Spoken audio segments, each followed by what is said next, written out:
വിദ്യാർത്ഥികൾക്കും സഹപ്രവർത്തകർക്കുമിടയിൽ സൗമ്യ സാന്നിധ്യമാണ് ബീന ടീച്ചർ.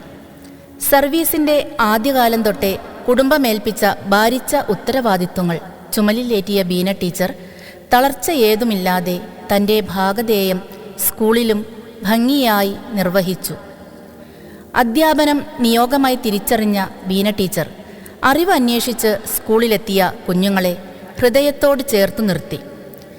മൗന നൊമ്പരങ്ങളും വ്യർത്ഥമോഹങ്ങളും കവിതകളായി ബീന ടീച്ചറുടെ തൂലികയിൽ നിന്ന് പിറവിയെടുത്തു. സ്നേഹമസൃണമായ സമീപനവും കരുണാർദ്രമായ തലോടലും ബോധനശാസ്ത്രത്തിലെ പ്രഥമ പാഠങ്ങളായി തിരിച്ചറിഞ്ഞ ടീച്ചർ കുട്ടികളുടെ പ്രിയങ്കരിയായി. 33 വർഷങ്ങൾക്ക് ശേഷം ബീന ടീച്ചർ പടിയിറങ്ങുകയാണ്. സുഹൃത ജീവിതത്തിൻ്റെ ധന്യശേഷിപ്പുകൾ ഓർമ്മകൾക്ക് സമ്മാനിച്ചു. പ്രിയപ്പെട്ട ബീന ടീച്ചർക്ക് സ്നേഹാശംസകൾ.